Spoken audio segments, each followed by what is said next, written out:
As I've said since the beginning, Senator, it is very much an ongoing investigation, and I can't speak to the state charges. That's for the state to address on their own, but we are providing them with the same investigatory findings reporting the department.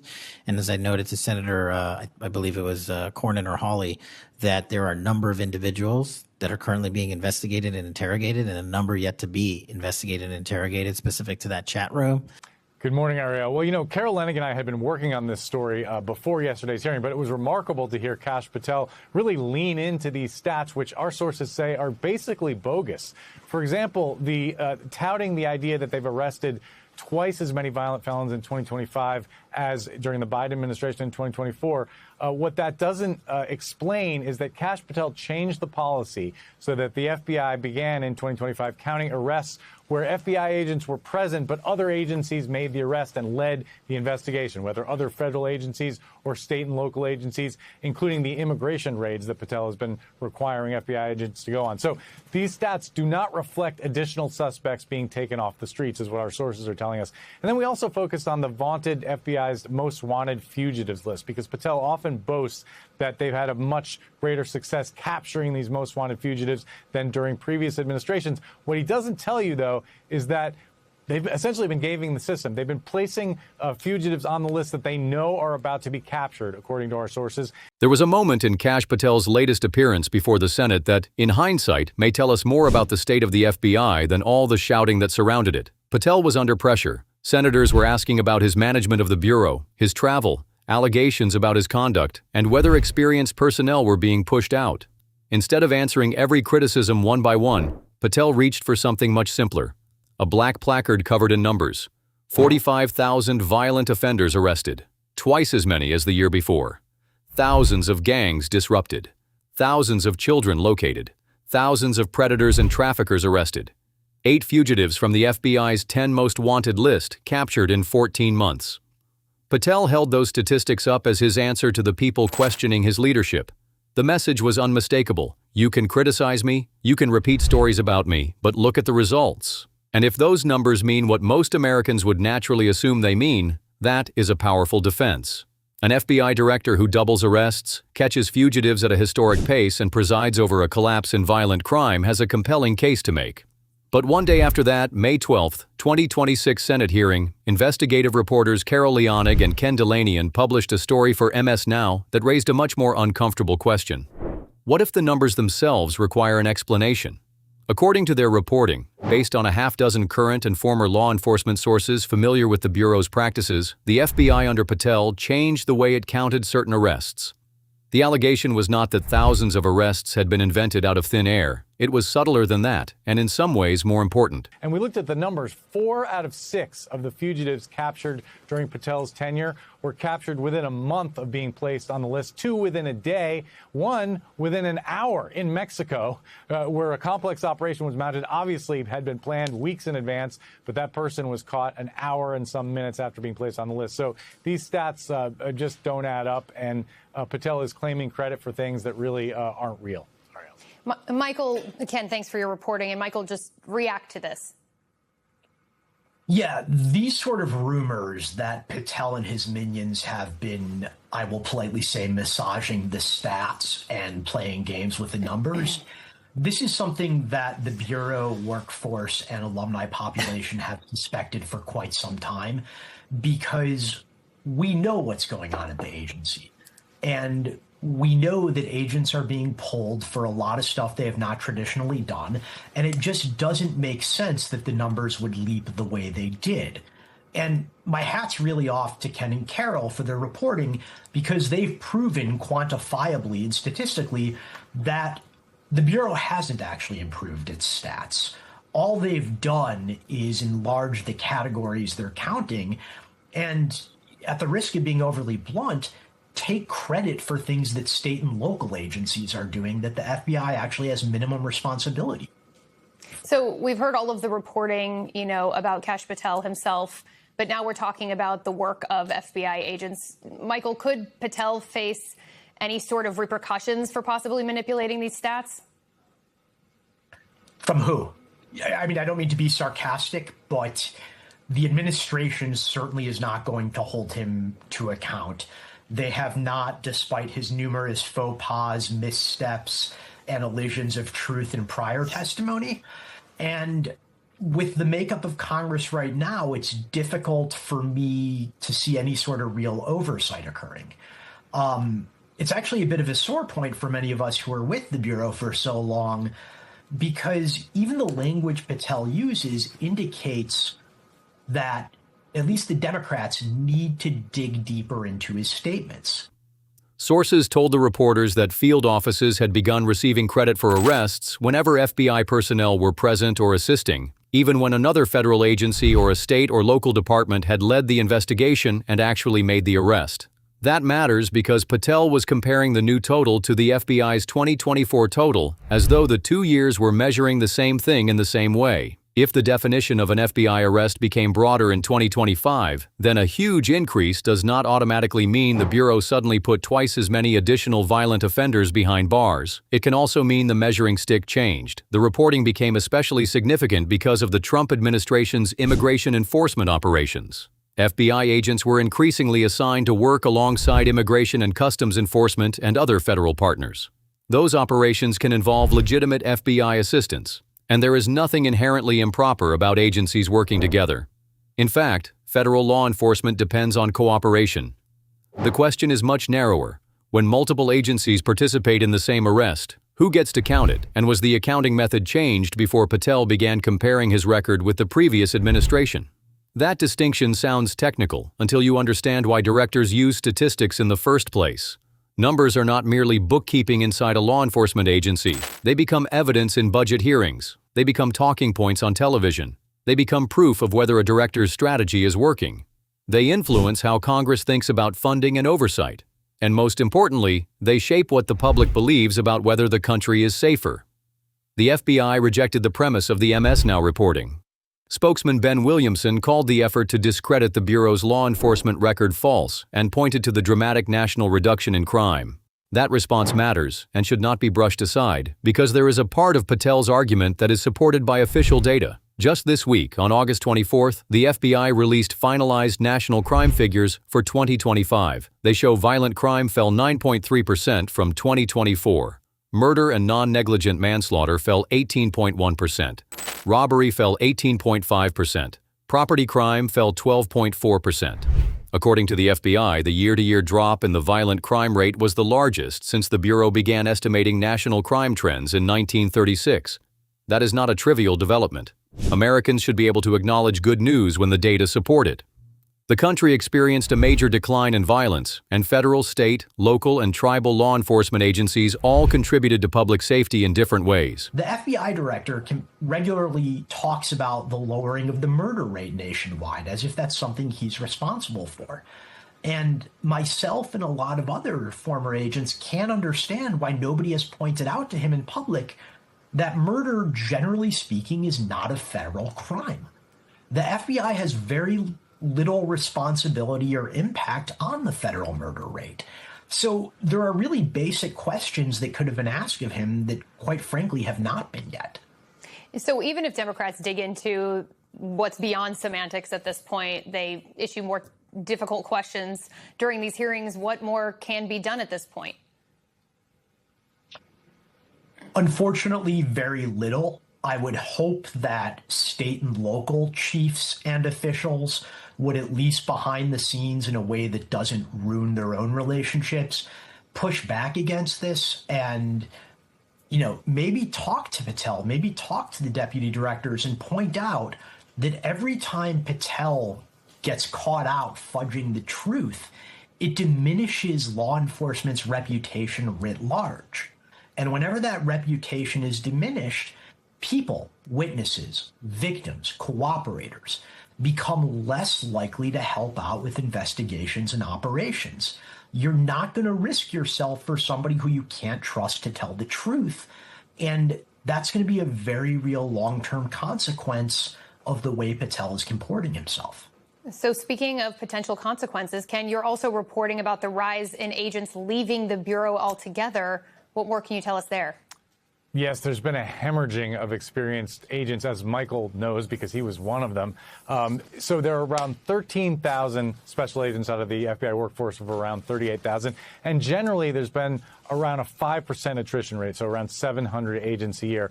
But in 2025, the Bureau lost 2,800 agents, according to internal FBI statistics. And that may actually understate the extent of the damage here, because they are some of the most experienced agents and some of the most senior agents who have left, and it's continuing to happen.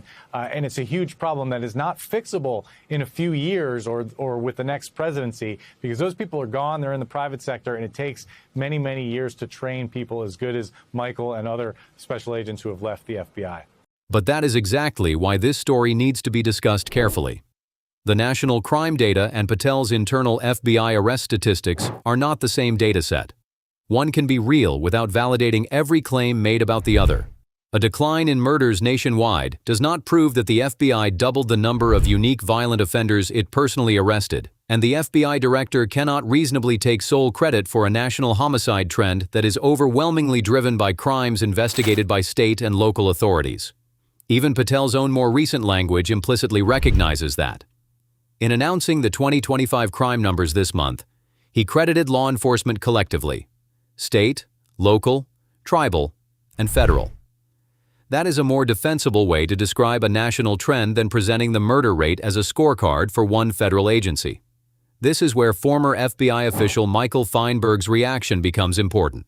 Feinberg, a former assistant special agent in charge who is now an MS, now National Security and Intelligence Analyst, argued that people inside and around the Bureau had been skeptical of the dramatic statistical jumps because they knew agents were being pulled into work the FBI had not traditionally performed at that scale. His larger concern was not simply whether one chart was misleading, it was what happens to the institution when employees, partner agencies, and the public begin wondering whether the director is using numbers as public relations. And then there is the 10 most wanted list. Patel repeatedly boasts about the number of fugitives captured from that famous list. It is an easy statistic for the public to understand. The 10 Most Wanted program has existed since 1950, and the entire point is to focus national and international attention on dangerous fugitives whose capture may be helped by publicity. A face goes on the list. The public sees it. Tips come in. Law enforcement closes the net. But Leonig and Delanian's reporting identified a pattern that deserves scrutiny. Several fugitives captured during the Patel era had been placed on the list only shortly before they were arrested. 2 were captured within a day. 1 was captured a little more than an hour after being added. That last example is Samuel Ramirez Jr., wanted in connection with a 2023 double murder in Washington state. The FBI announced him as the 538th person added to the 10 Most Wanted list on March 10, 2026. FBI records then show he was apprehended in Culiacan, Mexico, 1 hour and 13 minutes after the announcement. To be clear, that does not mean the arrest was fake. It does not diminish the importance of taking a murder suspect into custody. It does not prove Patel personally ordered anyone to manipulate the list. What it does is raise an obvious question about cause and effect. A complex international apprehension in Mexico is not normally conceived, organized, and executed from scratch in 73 minutes. Yes, sir. Senator Kennedy. Mr. Director, you and the FBI, working with state and local law enforcement officials in Utah, have caught the assassin of Mr. Charlie Kirk. Is that right? We have a suspect, yes, sir. And you did that within 48 hours, did you not? 33 hours. 33 hours. Congratulations. We've had other political assassinations. Back in June, an assassinated Representative Melissa Hoffman, Mr. Hoffman, Senator John Hoffman, and Mrs. Hoffman in Minnesota. You and the FBI and Minnesota state and local law enforcement officials caught the assassin within 48 hours, did you not? I believe that timeline's correct, Senator. Congratulations. Sometimes we We missed the forest for the trees. Good work.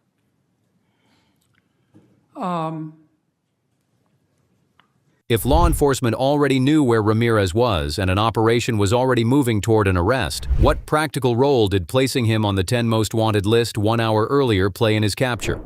The next month brought another striking example. Kashawn Nicola Roper, wanted in a 2020 Kansas City homicide case, was added to the 10 most wanted list on April 14th.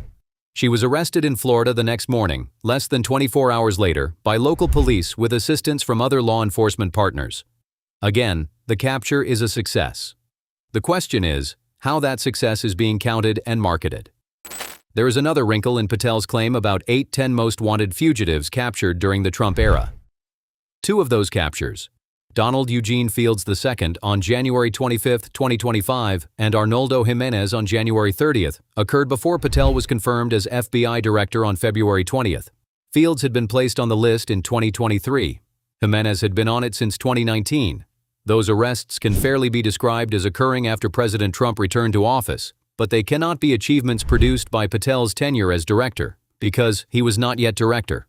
None of these details prove intentional fraud. They do, however, show why a statistic can be technically defensible in one formulation and deeply misleading in another. If you say 10 most wanted fugitives were captured during the Trump administration, that can include January arrests. If you say, look what happened under my leadership at the FBI, the listener hears something different. Did Mr. Kirk's assassin act alone?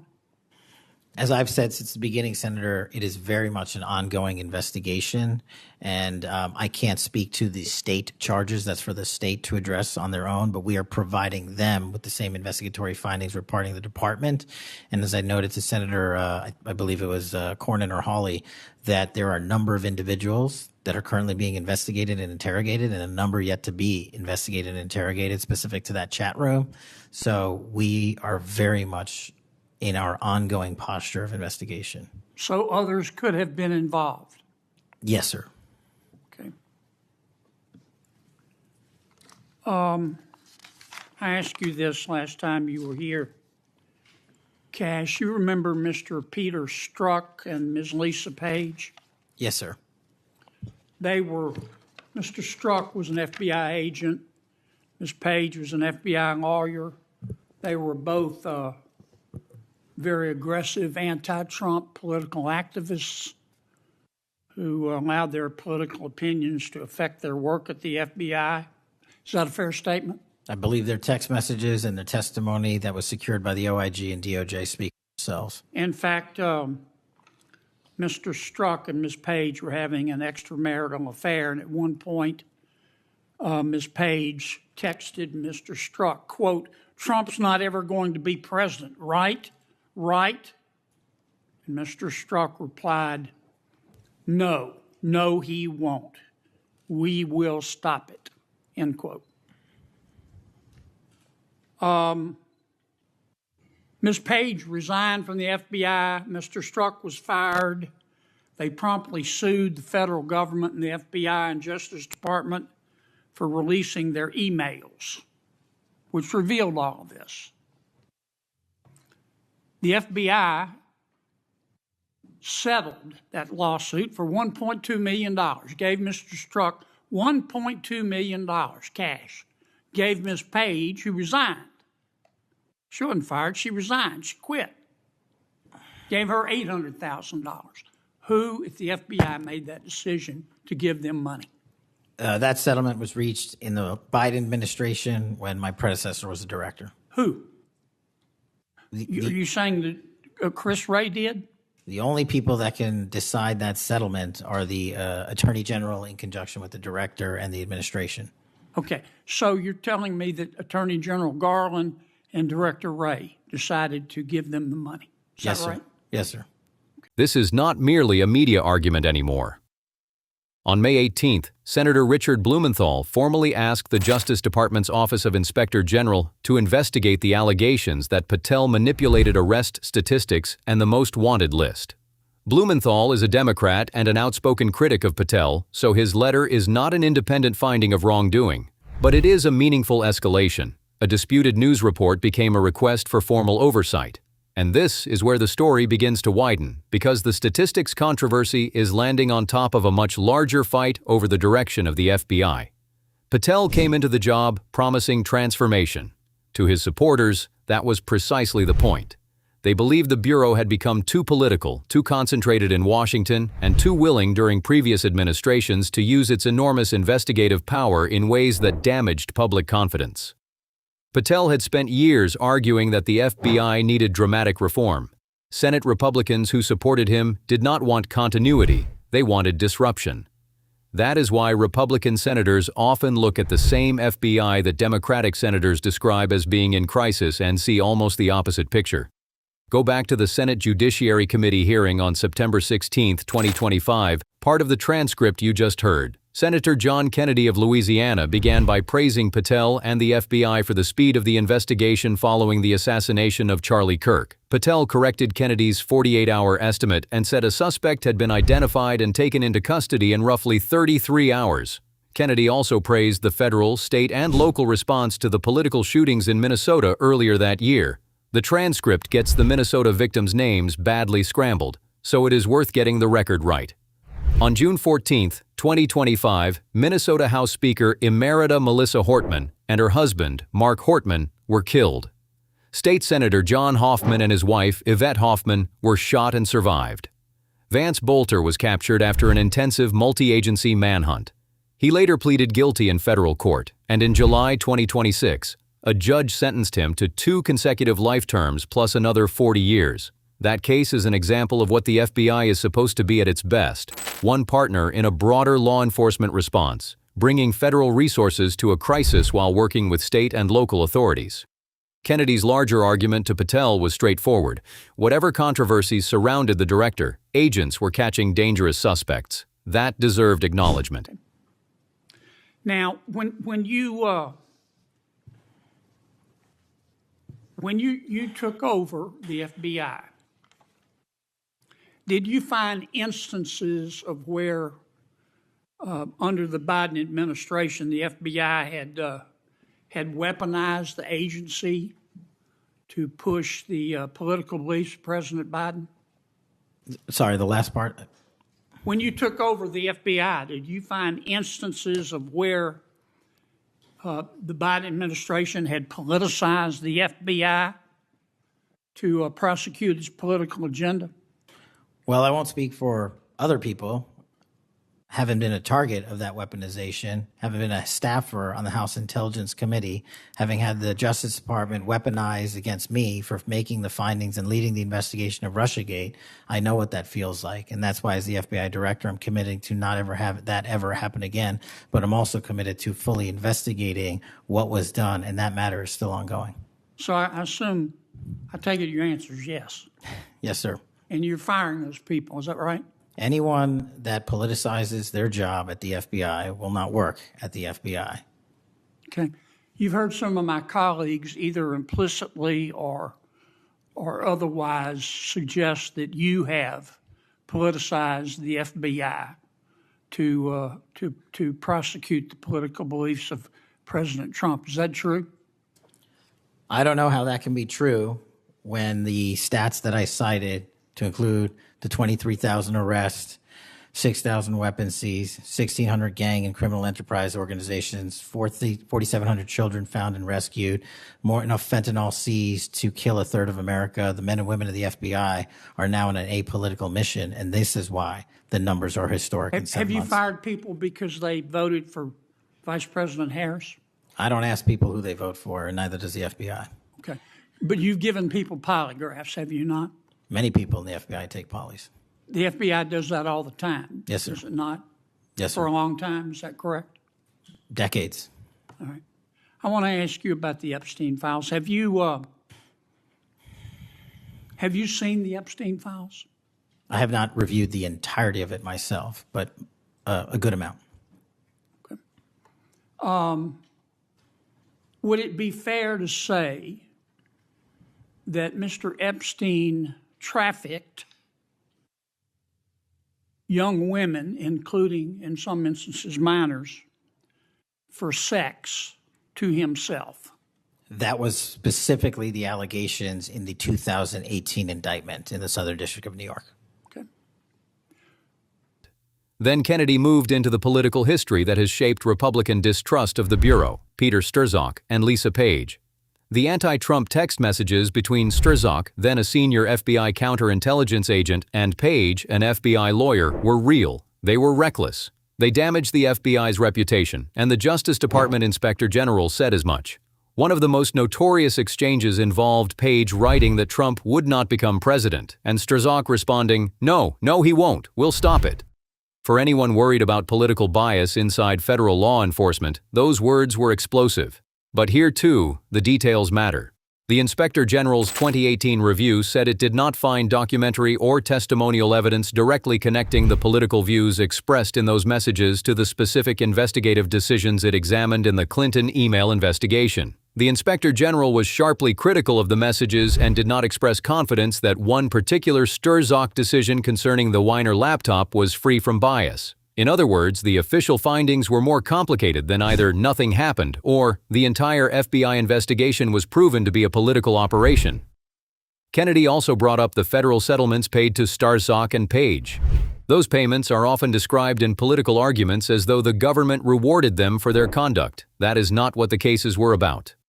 The Justice Department agreed in 2024 to pay Strzok $1.2 million and Page $800,000 to settle Privacy Act claims arising from the government's disclosure of their private text messages to the media. You can condemn what they wrote and still recognize that a legal dispute over whether the government improperly disclosed private communications is a separate issue. Why spend time on this history in a story about Patel's statistics? Because the same problem keeps appearing. Complicated facts are being compressed into political slogans. Patel says he knows what weaponized law enforcement feels like because he believes he was personally targeted during the investigation surrounding Trump and Russia. He told Kennedy that anyone who politicizes his or her job at the FBI will not work there. To Patel's supporters, dismissing personnel associated with what they view as past. Who else did he traffic these young women to? In terms of what the investigation, again, going back to 2008, Mr. Acosta, who limited the investigation and limited the search warrants and limited the parameters of the investigation, the only thing we are able to speak to publicly, because he was given a non-prosecution agreement by Mr. Acosta, is that first time period from, I believe, don't quote me on this, 97 to 2001-ish. And then when the Trump administration courageously reopened it. Excuse me for interrupting, but I'm going to run out of time. You've seen most of the files. Who, if anyone, did Epstein traffic these young women to besides himself? Himself. There is no credible information. None. If there were, I would bring the case yesterday that he trafficked to other individuals. And the information we have, again, is limited. So the answer is no one? For the information that we have. In the files? In the case file. Okay. Now, President Trump has deferred to the FBI and the Department of Justice with respect to the Epstein records. He says it is your call about releasing them. And I understand that the department and the agency have decided to release them in cooperation with the House committee. Is that correct? Yes, sir. So you're releasing them a little bit at a time. Is that correct? We're releasing as much as we can, but we are limited by 3 different court orders, and the department went back to each of those judges to waive those court orders or have them lifted, and each of those judges declined. Will you release all of them, or at least as many as you can? We will release everything we are legally permitted to do so. We are continuing to work with the House on the subpoena request. We have substantially complied with it, but we will continue to release whatever we are legally permitted to do so. Okay. I strongly encourage you to do that. Kash, this issue is not going to go away. And I think the central question for the American people is this. They know that Epstein trafficked young women for sex to himself. They want to know who, if anyone else, he trafficked these young women to. And that's a very fair question. I want to know that answer. And I think you're going to have to do more to satisfy the American people's understandable curiosity in that regard. Mr. Chairman, may I just respond to that? I agree, Senator. And what we have done, and just to remind folks, To his critics, the purge itself is politicization. Over the past year, agents and supervisors connected in various ways to investigations involving Trump, January 6th, the Mar-a-Lago documents case, and other politically sensitive matters have been fired, forced out, or reassigned. Some of those former agents are now suing, alleging political retaliation and violations of their employment rights. Those lawsuits are ongoing. The allegations have not simply been proven because they were filed.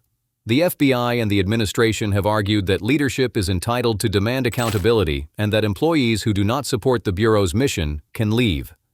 But the scale of the personnel churn is becoming harder to ignore.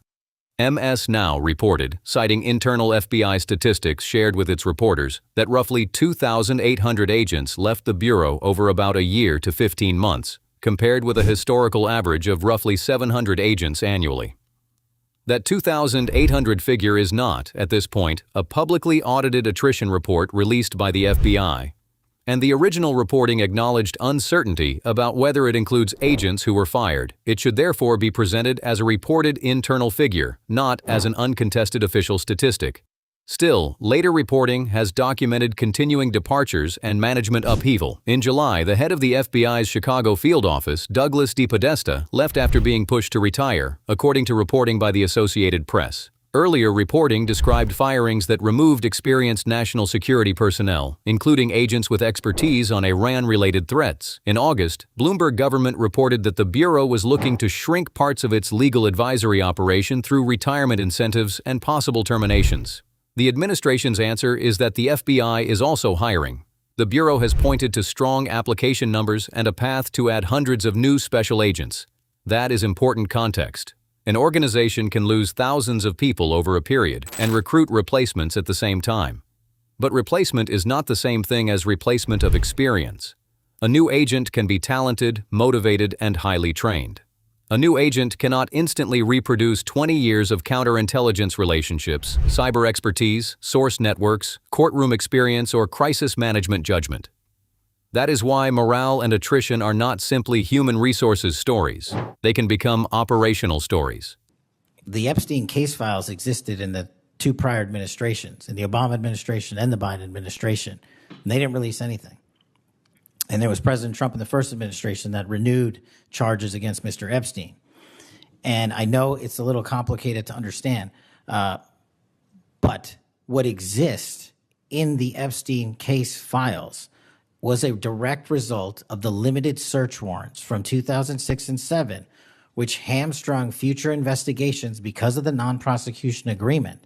And multiple administrations had the opportunity to look at the entirety of that case file and recommend prosecutions against anyone that was trafficked under Mr. Epstein and anyone that participated in that trafficking. And the only person to bring charges was the prior administration against Mr. Epstein. Now, I am not saying that others were not trafficked and others were not involved. What I am telling you is that based on the information we have, and we have continuously and publicly asked for the public to come forward with more information. If there is, we'll look at it.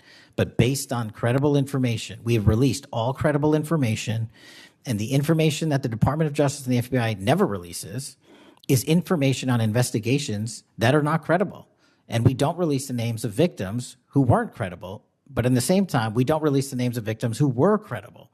And so the information, that's by law. And so the information we are releasing now is historic, and it is also to the maximum capacity that the law allows. And I know that's not going to satisfy many people. But if they wanted it done right, then the investigation from its origination should have been done right, and he should not have been given a get-out-of-jail-free card to do jail on the weekends for 12 hours a day, and he should have been investigated fully for the entirety of his crime and criminal enterprise, not just from 1997 to 2001. Senator Blumenthal. This is the point Feinberg was making in the television segment when he talked about credibility. The FBI does not operate alone. It depends on local police chiefs, sheriffs, prosecutors, foreign partners, witnesses, informants, victims, and ordinary citizens. Those people cooperate because they believe the Bureau will handle information responsibly and tell the truth about what it is doing. If that confidence weakens, the cost does not show up immediately on a television chyron. It shows up later when a source does not call, a witness hesitates, or a local partner decides that working with federal investigators carries more political risk than it used to. And then there is Jeffrey Epstein, perhaps the single issue that demonstrates how dangerous a credibility deficit can become. Kennedy's exchange with Patel on Epstein was unusually revealing because the pressure did not come from a Democratic senator trying to damage a Trump appointee. It came from a Republican senator telling Patel, in effect, that the public still does not believe it has received a satisfactory answer. Kennedy asked a simple question. Epstein trafficked girls and young women to himself. Who else, if anyone, were they trafficked to? Patel answered that there was no credible information in the files available to the FBI establishing trafficking to other individuals that would support bringing a case. He later qualified that answer carefully. He said he was not claiming no one else had been involved, and he emphasized that the available investigative record was limited by the way the original Florida investigation was handled and by the 2007 non-prosecution agreement negotiated under then U.S. Attorney Alexander Acosta. There is a legal basis for some of Patel's caution. In July 2025, the Justice Department and FBI released a memorandum saying their review found no incriminating client list, no credible evidence that Epstein blackmailed prominent individuals, and no evidence that would provide a predicate to investigate uncharged third parties. The memo also emphasized that much of the material contains intensely private information about victims or remains under court seal. Those are meaningful constraints. Courts, not the FBI director, control some sealed material. Victims' identities cannot simply be dumped online. Being mentioned in an address book, flight log, or witness statement is not proof that a person committed a crime. A responsible law info. But the political problem is that many Americans, including many Trump supporters, spent years hearing promises of dramatic Epstein disclosures. Attorney General Pam Bondi's early public comments heightened those expectations. When the eventual government position became, essentially, that there was no incriminating client list to reveal and no prosecutable evidence against additional uncharged people in the reviewed files, skepticism exploded. Pew Research Center found in August 2025 that 7 in 10 Americans disapproved of the Trump administration's handling of Epstein-related information, and 63% said they had little or no trust in what the administration was saying about the issue. Even among Republicans, the response was divided. That is why Kennedy's warning to Patel mattered. This issue is not going away. Patel's defense is that the Bureau is releasing everything it is legally permitted to release, and that earlier prosecutorial decisions left later investigators with an incomplete foundation. Critics respond that an administration that came to power promising transparency now sounds remarkably similar to every institution it previously accused of withholding the truth. You do not have to embrace every Epstein conspiracy theory to understand why that collision is politically damaging.